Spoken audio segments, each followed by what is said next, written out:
ETF index mutual funds నేర్చుకుని stock మార్కెట్లో రాణించాలనుకుంటున్నారా? వెంటనే ఈ నెంబర్కి కాల్ చేయండి. నమస్తే రమ్మగారు. నమస్తే జయ. రమ్మగారు, పాతాళ దుర్గం సిరీస్. సోమకుడు ధూమకుడు ఇద్దరు కలిసి యువరాణిని వెతకడానికి బయలుదేరతామన్నారు. ఈయన ఏం చేశాడు? గంగాధరుడు కుంతల రాజ్యపు మంత్రి. ఈ కదంబ రాజ్యం తాలూకు రాజుగారికి ముందు వైద్యం చేయించాడు, మంత్రికి కోశాధికారికి కూడా వైద్యాలు చేయించాడు. ఆయనేమో నేను కూడా మా పిల్లని వెతుకుతానన్నాడు. రాజు వెనకాలే మంత్రి, మంత్రి వెనకాలే కోశాధికారి. పిల్లని ఏం వెతుకుతారు వీళ్ళు? ఈయనకి భుజంలో దెబ్బ తగిలింది, ఈయనకు అంత లేదు. అందుకని ఆయన ఏమన్నాడంటే, కట్లు కట్టి వీళ్ళని మన ఊరు షిఫ్ట్ చేసేయండి, కుంతల రాజ్యానికి తీసుకెళ్ళిపోతాం. ప్రస్తుతం ఇక్కడ ఒక రాజప్రతినిధిని ఎవరినైనా ఏర్పరుస్తాం కొద్ది రోజులు, యువరాణి వచ్చేదాకా ఎవరైనా ఒకళ్ళు ఉండి చూసుకునేలాగా. సరే, ఆ ఏర్పరిచి గంగాధరుడు ఈ కదంబరాజ్యం తాలూకు రాజు ఉగ్రసేనుడిని, ఆయన మంత్రిని, కోశాధికారిని, మిగిలిన సైనికులనేమో ఊళ్ళోకి పంపేశారు. వీళ్ళ ముగ్గురిని తమతో, ఎందుకంటే రాజును వెనక్కి పంపిస్తే ఇందులో తిరగబడి ఉన్నారు కదా, వీళ్ళు అజిటేషన్ చేసి ఉన్నారు, తిరుగుబాటుదారులు. వాళ్ళు ఎవరైనా ఏదైనా వీళ్ళకి ముప్పు తలపెట్టచ్చు. యువరాణి వచ్చేదాకా రాజ్యాన్ని జాగ్రత్తగా చూసుకోమని ఆ ఉన్న వాళ్ళ సైనికులకి వాళ్ళకి చెప్పేసి వీళ్ళని తమతో పాటు తీసుకెళ్ళిపోయారు. సోమకుడు ధూమకుడు బయలుదేరారు. శశికాంతుడు బతికే ఉంటాడు, మంత్రిగారి అబ్బాయి అన్న ఆశ. అతన్ని ఖచ్చితంగా కాలశంబరుడే తీసుకెళ్ళాడు. ఎందుకంటే ఆ రోజు రాత్రి చెప్పాడు, ముందు రోజు రాత్రి వీళ్ళు ఆ రోజు అర్ధరాత్రే కదా విన్నారు, ఒక వీరుడిని ఒకడిని నేను రక్షిస్తున్నానని. ఆ మహావీరుడు శశికాంతుడే అవడానికి అవకాశం ఉంది. ఎందుకంటే అతని పక్కన ఆ గుహలో ఉన్న శవం అతని స్నేహితుడనే జయంతుడిది కాబట్టి. ఇట్లా ఇన్ని రకాల వ్యవహారాల ద్వారా నిర్ధారించుకుని గంగాధరుడు వెళ్ళిపోయాడు. సోమకుడు ధూమకుడు తూర్పు వైపుగా బయలుదేరారు. కాలశంబరుడి మంత్రదండం తూర్పు వైపుకి ఎగరడానికి ప్రయత్నం చేసింది. ఆ వైపు ఎల్లుండొచ్చు అన్న నమ్మకంతో బయలుదేరారు. వెళ్ళగా వెళ్ళగా ఒక పెద్ద అడవిలో ఏదో సెలయేరుంది. సెలయేరు ఉండేసరికల్లా, సెలయేరు దగ్గర నీళ్ల కోసమని గుర్రాలు నాపుకునేసరికల్లా ఆ సెలయేరు దగ్గర మట్టిలో విచిత్రమైన పాదాల గుర్తు ఒకటి కనపడింది. అది దేని గుర్తు అని 5-6 చోట్ల చూశాక అది పావుకోడు యొక్క గుర్తు. చెప్పు కాదు, అది పాదం కాదు. పావుకోళ్ళకి విచిత్రంగా ఉంటుంది, ఇట్లా బల్లపరపుగా ఉంటాయి, చిన్న ఒకవైపు ఇట్లా గుండ్రంగా ఉంటుంది. మామూలుగా చెప్పుకున్నట్టు మధ్యలో ఇట్లాంటి షేప్, ఒక చిత్రమైన షేప్ ఉంటుంది దానికి. అది చెప్పుకి పడే ముద్ర వేరు, చెక్కదానికి పడే ముద్ర వేరు.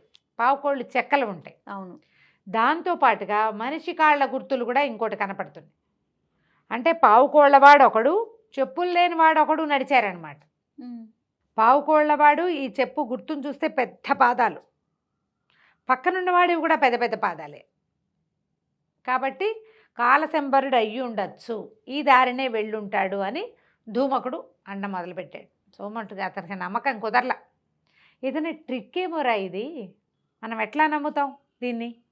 పుట్టిగా చెప్పులు మన మిస్లీడ్ చేస్తున్నాడేమో వాడు. ఇప్పుడు ఇది ఉంది, మంత్రదండాన్ని పిలుస్తున్నాడు, వాడు ఆవాహన చేస్తున్నాడు, అది వెళ్ళిపోతానంటోంది. పట్టుకున్నాం, అది మన దగ్గర ఉందని వాళ్ళకి తెలుసు గ్యారంటీగా, ఎవరో పట్టారు అనేది తెలుస్తుంది. ఆ పట్టినప్పుడు కాలశంబరుడు ఇక్కడి నుంచి వెళ్ళాడు. అతనికి ఖచ్చితంగా ఇక్కడ కదంబ రాజ్యపు మంత్రులు, రాజు మంత్రి చేరారని, కుంతల రాజ్యం గంగాధరుడు చేరాడని గ్యారంటీగా తెలుసు. అందుకే పారిపోయాడు. ఈ ఉన్న గుంపులో ఎవడో ఒకడికి మంత్రదండం దొరికిందని, వాడు తన కోసం వస్తాడని తెలుసు. అమ్మాయి ఉంది కాబట్టి మన్ని మిస్లీడ్ చేస్తున్నాడు అంటాడు. మిస్లీడ్ చేసినా బొస్లీడ్ చేసినా ఏం చేసినా వెనకాల వెళ్ళాల్సిందే, మనకి రాజకుమార్తె కావాలి. గంగాధరుడికి చెప్పావు నీ కొడుకును కూడా రక్షించడానికి ప్రయత్నం చేస్తామని. అదేం చెప్పాడు, మీరు వెళ్ళాక ఎక్కడైనా మీకు ఆనుపాను దొరికితే ఒక వేగు పంపించండి, భద్రుడు సైన్యం తీసుకుని వస్తాడు, వాళ్ళ సహాయానికి కావాలంటే నేను పంపిస్తానని చెప్పాడు. లేదా ఏ రాజ్యానికి దగ్గరలో ఉంటే ఆ రాజు ద్వారా సహాయం అందే ఏర్పాటు చేస్తానన్నాడు. చూద్దామనుకున్నారు. ఈ లోపల ఎక్కడి నుంచి చప్పట్లు వినపడ్డాయి. ఒరే ఎవరో చప్పట్లు కొడతారా అని అటు పక్కకి వెళ్ళారు, అక్కడ ఎవరు లేరు. ఇంకో పక్క నుంచి చప్పట్లు వినపడ్డాయి. అటు ఇటు ఇటు అటు చప్పట్లు వినపడి వీళ్ళని హైరాన్ పెట్టేశారు. ఇంతలో కొంతమంది భిల్లులు, అంటే కొంతమంది ఏమనాలంటే భిల్లులు, కోయలు లాంటి వాళ్ళు వచ్చి పడ్డారు. వీళ్ళిద్దరూ మంచి కత్తిగా కటార్లు తిప్పగలిగిన వాళ్ళు కదా, వచ్చిన వాళ్ళని వచ్చినట్టు కొట్టేశారు. ఇంకో పక్క నుంచి ఇంకో గుంపు వచ్చింది, వాళ్ళని కొట్టేశారు. గుర్రాలని మాత్రం ఓ పక్కన కట్టారు, అవి అక్కడే చూస్తూ నుంచున్నాయి. ఈ కొంతమందిని కొట్టగా కొట్టగా ఎంతమందిని కొడతారు, సినిమా కాదు కదా, ఒక 5-6 కొడతారు, 10 మందిని కొడతారు, ఇంకో 25-30 మంది వస్తాయి. ఇక తోడేళ్ల గుంపులాగా వచ్చి పడ్డారు. వీళ్ళని కొడుతూ వీళ్ళతో యుద్ధం చేస్తూ విజిల్స్ వేస్తున్నారు ఈలలు. అంటే ఇంకా జనం కావాలని రాగా రాగా మొత్తానికి పెద్ద గుంపులాగా వచ్చేసి వీళ్ళ మీద పడి పెడరెక్కలు విరిచి పట్టేశారు. అక్కడి నుంచి పులి వాడిని పిలిచారు, విరూపో విరూపో అని పెద్ద పెద్ద కేకలు పెట్టేసరికల్లా వీళ్ళ నాయకుడిలాగా ఉన్నవాడు ఒకడు, వీళ్ళలాగానే ఆటవికుల బట్టలు వేసుకున్నవాడు ఒకడు వచ్చాడు. వచ్చి చూసి చప్పట్లు కొట్టాడు, శబాష్ శబాష్ అన్నాడు, వెరీ గుడ్ అన్నాడు, మంచి ఆహారం దొరికింది, వేట బాగా దొరికింది అని చెప్పి దగ్గరికి రాగానే డబేల్మని కాళ్ళ మీద పడ్డాడు. క్షమించండి ప్రభు అని చెప్పి పడేసరికల్లా వీళ్ళకి అర్థం కాల, ముందున్న సీన్ ఏమిటి, ఇప్పుడు జరుగుతున్న సీన్ ఏమిటి. వాడు దూరం నుంచి వస్తూ బాగా పట్టుకున్నారు, శబాష్ అన్నాడు. దగ్గరికి రాగానే ఎందుకు పడ్డాడు. పడి మాంత్రిక బంట్లు మీరు, నాకు తెలిసింది మాంత్రికుడు సైనిక స్నేహితులు, మేము పొరపాటు చేసాం, మమ్మల్ని క్షమించండి, వదిలేండ్రా అని వదిలించేశాడు. వీళ్ళకి కొంచెం లీలగా అర్థమైంది, మేము మా కాలసంబరుడి బంట్లవన్నీ నీకు ఎలా తెలుసంటే, ఇదిగో మంత్రదండ ఉంది కదా, ఆయన మాంత్రిక ద్వారా ఇక్కడి నుంచి వెళ్తూ ఆయనతో పాటు ఒక యువకుడున్నాడు, వీళ్ళకి కావాల్సిన వాడే, వాళ్ళు వెళ్ళిపోతూ మీరు ఫలానా కొంతమంది వస్తారని, వాళ్ళ దగ్గర తన దండ ఉందని, వాళ్ళు తన స్నేహితులని, దండంతో సహా వాళ్ళని తన దగ్గరికి తీసుకురమ్మని చెప్పాడు. దండం లేని వాడిని ఎవరిని దాటనివ్వద్దన్నాడు. అందుకని వచ్చిన వాడిని వచ్చినట్టు పట్టేస్తున్నాం మేము. ఓకే, మామూలు వాళ్ళు వచ్చినా పట్టేసుకుంటున్నారు. ఇప్పటిదాకా సైనికులు రాలా, మీరు సైనిక దుస్తుల్లో ఉన్న సైనికులు అని చెప్పాడు అతను. సైనిక దుస్తుల్లో ఉన్నారు వీళ్ళు, కాబట్టి ఇక పట్టుకున్నారు. అక్కడి నుంచి మమ్మల్ని క్షమించండి, మిమ్మల్ని మాంత్రిక దొర దగ్గరికి తీసుకెళ్తాము, రండి అని సరే తీసుకెళ్ళి ఆహారానికి అరేంజ్ చేశారు, శుభ్రంగా తిండి పెట్టారు, రకరకాలు వండి పెట్టి బాగా చక్కగా తిన్నాక బోల్డని ఆటవిక విన్యాసాలు బ్రహ్మాండంగా చేశారు. వీళ్ళని మరి వచ్చిన వాళ్ళని దొరలు కదా, వీళ్ళని సంతోష పెట్టద్దు, నాట్యాలు, అక్కడి నుంచి కత్తిగా యుద్ధాలు, తర్వాత ఏమో ఈ కర్రసాము కత్తిసాము అన్నీ చేశారు. ఆ రోజు తెల్లవారినాక పొద్దున్నే బయలుదేరారు. ఈ విరూపుడు అతని పేరు, ఆటవికుడు, అతను వీళ్ళతో పాటు బయలుదేరాడు. గుర్రాలను కూడా తీసుకుపోయారు. వీళ్ళిద్దరిని గుర్రాలు ఎక్కించి అతను నడుస్తున్నాడు. ఈ అడవుల్లో నడిచే అలవాటు మామూలు వాళ్ళకుండా సైనికులకి, ఆటవికులు చకచకా నడిచేస్తారు, పరిగెత్తేస్తారు. తీరా వీళ్ళు ఒక నదీ తీరానికి చేరారు. ఆ నదీ తీరానికి చేరేసరికల్లా వీళ్ళిద్దరూ చూస్తుండగానే ఎక్కడి నుంచో బల్లేలు వచ్చి పడ్డాయి. విసురుతున్నారు ఎవరో. ఈ గుర్రాలు బెదిరి పరిగెత్తేసినాయి. చాలా హైరాణగా ఉంది, అంతా వ్యవహారం ఏంటో గందరగోళంగా ఉంది, ఏం జరుగుతోందో తెలియటం లేదు. అక్కడి నుంచి ఈ విరూపుడు పరిగెత్తాడు, ఎవరు బల్లెలు ఎక్కడి నుంచి వస్తున్నాయో చూద్దామని. ఇంతలో వాడెవడో ఇతన్ని పట్టుకున్నాడు. ఇద్దరు కలిసి భీకరంగా యుద్ధం చేశారు. ఈ యుద్ధం తర్వాత చివరికి అతన్ని పట్టేశాడు. నన్ను వదిలిపెట్టు అన్నాడు రెండో వాడు. గట్టి యుద్ధంలో పెడరెక్కలు విరిచేసి నీళ్లలో ముంచేపోయేసరికల్ వాడు వదిలిపెట్టు విరూప, నేను పుళ్ళిందుడిని అని కేకలు పెట్టాడు. అప్పటిదాకా ఉన్నవాడు ఏదో మొహానికి పూసుకున్నాడు, వాడు పుళ్ళిందుడని వీడికి తెలియదు. అక్కడి నుంచి వెనక్కి తీసి పట్టుకున్నాడు. ఈ లోపల వీళ్ళిద్దరు వాడి దగ్గర పరిగెత్తారు, సోమకుడు ధూమకుడు. ఎవరు ఏమిటంటే ఇక్కడ ఒక భిల్లుల తెగ ఉంది, దాని నాయకుడు ఈ పులిందుడు. ఏరా మరి బల్లేలు ఎందుకు విసిరేవరా మా మీదకి అని వీళ్ళు కేకలు పెట్టేసరికల్ వాడేమన్నాడు, ఈ విరూపుడు కొంతమంది ఆటపికలతో కలిసి వచ్చి నా 10వ పడుచు పెళ్ళాన్ని ఎత్తుపోయాడు, మరి ఎవరో రాక్షసుడి కోసం అని మాట్లాడుకున్నారు, నా పెళ్ళాన్ని రక్షించుకోవడానికి మేము అడవి దీని దగ్గరికి చేరాం, వాళ్ళు తెప్పల్లో తీసుకుపోయారు, వీడే అన్నాడు. అనేసరికల్లా విరూపుడు అన్నాడు, లేదు నేను 2 రోజుల నుంచి నేను మాంత్రిక ద్వారా బంట్ల కోసం ఎదురు చూస్తూ నేను అక్కడ ఉన్నాను, మా వాళ్ళు ఎవ్వరూ చేయలే, నీ 10వ పెళ్ళాం మాకెందుకు, మాకు లేరా ఆడాడు. అక్కడి నుంచి వీళ్ళు కూడా సాక్ష్యం చెప్పారు, విరూపుడు ఆ పని చేయలేదు, అతను మాతో పాటే ఉన్నాడు. రాక్షసుడి కోసం అంటే ఇప్పుడు కాంతిసేనని తీసుకెళ్ళింది కూడా రాక్షసుడికి ఇచ్చి పెళ్లి చేయడానికి. అవును, ఎక్కడ అందంగా అమ్మాయిలు ఉంటే అక్కడికి వెళ్తున్నారనమాట. ఇంతలో ఏదో పొదలో ఒక మూలుగు వినపడింది. తీరా చూస్తే ఆ పొదలో ఒక రాక్షసుడు లాంటి వాడు ఒకడు పడున్నాడు, ప్రాణావశిష్టంగా బతికి లేడు. వాడు విచిత్రంగా ఉంది, వాడి రూపం కూడా నెత్తి మీద ఇట్లా బట్టతల ఉన్న జుట్టంతా ఇట్లా ముళ్ళల్లే నుంచుంది. వాడు రాక్షసుడు కాదు, మనిషి కాదు. వీళ్ళు వాడిని చంపిపోయారు, పట్టుకుపోయారు. వాడు నన్ను వదిలేయండి, నేను బతకలేను, మామూలు మనిషినే, చాలా కాలంగా ఈ కాలకలి అనే ఒక రాక్షసుడికి సహాయంగా ఉన్నాను, వాళ్ళు నన్ను బంధించేశారు, ఈ దారికి వచ్చి ఈ రోడ్డు మీదకి వచ్చి ఎక్కడ అందమైన ఆడవాళ్ళు ఉంటారో దారులు చూపించడం కోసం వాళ్ళు నన్ను వాడుకున్నారు, చాలా కాలంగా తప్పించుకోవడానికి ప్రయత్నం చేస్తే నన్ను ఇట్లా కొట్టి పడేశారు అని చెప్పేసరికల్లా ఎక్కడుంటాడు ఆ కాలకలి, నీకు వీడు కాలశంబరుడు తెలుసా, వీడు తెలుసా, ఎవరు ఈ కుంభీరుడు తెలుసా అనేది, కుంభీరుడు ఎందుకు తెలీదు, వాడే ఒక ఆడపిల్లని తీసుకొచ్చాడు అన్నాడు. కాలకలి అనేది వాడు ఒక రాక్షసుడు. ఎక్కడ ఉంటాడంటే పాతాళ దుర్గంలో ఉంటాడు. ఆ పాతాళ దుర్గంలోకి వెనక వెళ్ళిన వాడులో బయటికి రాలేడు అని చెప్పాడు. చెప్పాక ఒక నిమిషంలో తన ప్రాణం కాస్తా పోయింది. పాతాళ దుర్గం వెళ్ళాలంటే ఈ నదిలోంచే వెళ్ళాలి. అయితే వాడు వీళ్ళకి ఏం చెప్పాడంటే కాలకలి తాలూకు మనుషులు కాలశంబరుణ్ణి, తర్వాత అతనితో వచ్చిన ఒక యువకుడిని, వాళ్ళతో చాలా బీభత్సంగా యుద్ధం జరిగింది. అక్కడంతా నెత్తుటి మరకలు అవి కనపడుతున్నాయి. కానీ వాళ్ళని పట్టేశారు. వాళ్ళని ఒక పడవలో పట్టుకుపోయారు. వాళ్ళు మీకు దొరకరు, పాతాళ దుర్గానికి వెళ్ళిన వాడు వెనక్కి తిరిగి రాడు అని చెప్పి చచ్చిపోయాడు. ఇప్పుడు వీళ్ళకి ఏం తెలిసింది? కుంభీరుడు ఖచ్చితంగా ఆ అమ్మాయిని తీసుకుని వెళ్ళిపోయాడు పాతాళ దుర్గంలోకి. వీళ్ళు రెండో పాయింట్, వీళ్ళు వెతుకుతున్న కాలశంబరుడు, అతనితో ఉన్నటువంటి శశికాంతుడు కూడా గ్యారంటీగా వాళ్ళకి దొరికేశారు. అక్కడికి వెళ్ళాలంటే ఈ నదిలో వెళ్ళాలి, తెప్పలో వెళ్ళాలి, లేదా పడవలో వెళ్ళాలి.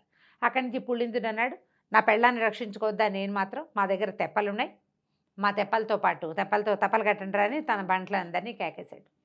మా తెప్పల్లో వెళ్దామన్నారు. తెప్పల్లో వెళ్ళటమంటే ఆ నది ఎక్కడికి వెళ్తుందో, ఎలా వెళ్తుందో పులిందుడికి తెలీదు, విరూపుడికి తెలీదు, వీళ్ళిద్దరికీ అసలు మొదలే తెలియదు. నదుల్లో ప్రయాణాలు అంత సులువా అడవిలో? అది ఎక్కడి దాకా వెళ్ళి ఢామని కిందకి వెళ్ళిపోతుందో తెలీదు. అవును. దాంట్లో మొసళ్ళు ఉన్నాయా, ఇంకోటి ఉన్నాయా, తిమింగలాలు ఉన్నాయా, వీళ్ళకి తెలియదు. తర్వాత ఎక్కడెక్కడ సుడిగుండాలంటే ఇప్పుడు వాళ్ళ రెగ్యులర్గా వాళ్ళు తిరిగే అడవుల్లో ఉంటే తెలుస్తుంది. ఇదేదో కొత్త ప్రాంతం. పులిందుడు వాడు కూడా తెలియదు, అతను వెతుక్కుంటూ వచ్చాడు ఇక్కడికి. వీళ్ళు ఏదో పక్క నుంచి వీళ్ళు వచ్చారు. అక్కడి నుంచి వెతుకుదామనుకున్నారు. ఈ నదికి అంచు వెంబడి వెళ్దామనుకున్నారు. అంచు వెంబడి వెళ్తుంటే దూరంగా ఒక మలుపులో ఒక పడవ నిలబెట్టినట్టుగా కనపడుతుంది. పడవ కనపడుతుంది, అక్కడికి వెళ్దామనుకున్నారు. తెప్పల్లో తెప్పలను పక్కకు లాగేశారు, గుర్రాలను పక్కన కట్టేశారు. అందులోకి అక్కడికి వెళ్ళేసరికల్లా ఆ పడవ చుట్టూతా మొసళ్ళు కనపడుతుంది. మొసళ్ళు కనపడేసరికల్లా వీడేమన్నా చూస్తామే, ఒక బాణం వేసి కొట్టేసేయి అన్నాడు. బాణం వేసి కొట్టేస్తే తీరా ఆ మొసలి మీదకి ఆ బాణం వెళ్ళేసరికి ఆ మొసలి మొహంలో గుచ్చుకోగానే కేవని కేక పెడుతూ ఒకడు లేచి ఉంచున్నాడు. ఆ మొసలి డిప్ప వేసుకున్నవాడు ఒక మనిషి. మొసలి ఆకారంలో ఉండి మొసళ్ళ దూరం నుంచి మొసళ్ళలా కనబడతాయి, కానీ మొసళ్ళు కాదు, మనుషులే. మొసలు తొడుగేసుకున్నారు అంతే. వాళ్ళు మిగిలిన వాళ్ళు వెంబడబడ్డారు. కుదిరినంత మందిని కొట్టారు. ఈ పులిందుడి తాలూకు జనం కూడా కొంతమంది చేరారుగా. అతనికి తన పెళ్ళాన్ని రక్షించుకునే గోల. ఆ పడవ దగ్గరికి వీళ్ళని వెళ్ళనివ్వల. నానా గందరగోళంగా అయిపోయింది. ఈ గుర్రాలు అవి కూడా నీళ్ళల్లో పడిపోయినాయి. వీళ్ళు నానా రకాలుగా హాహాకారాలు చేస్తూ ఉన్నారు. ఈ గందరగోళంలో మొత్తానికి ఈ మొసలి డిప్పలు వేసుకున్న వాళ్ళంతా తలా ఒక పక్కకి వెళ్ళిపోయారు. సరే, ఆ పడవలో ఏమీ లేదు, పడవ ఖాళీగా ఉంది. సరే, ఇప్పుడు వెళ్ళాలి, పాతాళ దుర్గంకి వెళ్ళాలంటే ఈ నది మీదే వెళ్ళాలి. సరే, అక్కడి నుంచి ఏం చేశారు, ఎక్కేద్దాం తెప్పలని మళ్ళీ తెప్పలు కట్టుకున్నారు. ఇంతలో ఏమైంది, పులిందుడు మన విరూపుడు, సోమకుడు, ధూమకుడు ఓ పడవ మీద ఉన్నారు. ఈ సోమకుడి బొడ్డును దోపుకుని ఉన్నాడు కాలశంబరుడి ఇది మంత్రదండం. ఆ దండం ఉండుండి కేకలు పెట్టి వెళ్ళిపోతానంటుంది. అది దాంట్లోంచి విచిత్రమైన శబ్దాలు వస్తాయి. అది పావులాగా కదులుతుంది. పైనుంచి వెళ్తున్న ఒక నల్లటి గద్ద దాన్ని చూసి దీని మీదకి వచ్చేసింది. ఈ రావడం దాన్ని పట్టేసింది. దాంతోపాటు వీళ్ళు ఏం చేశారు, ముందు సోమకుడు నడువుకో తాడు కట్టుకుని కర్ర కట్టాడు, దాంతోపాటు సోమకుడు కూడా పోయాడు పైకి. ఇద్దరు కలిసి గాల్లో తేలుతున్నారు.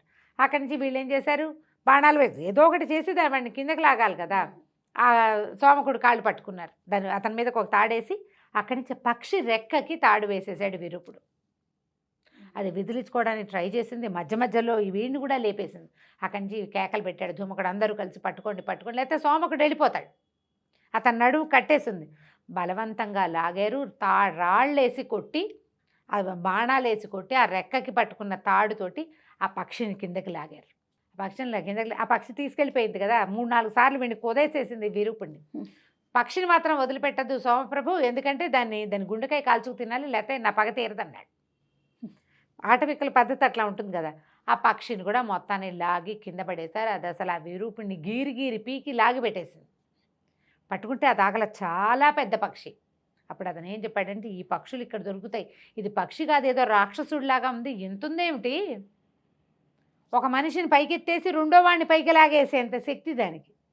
అంటే ఈ ఊళ్ళల్లో ఇక్కడ ఉంటాయి, మా వాళ్ళు చిన్న పిల్లల్ని పట్టుకుంటారు, మాలిం చేస్తే అది ఎంత వేటైనా ఆడుతుంది, తర్వాత అది చాలా నమ్మకంగా ఉంటుంది కుక్కలాగా.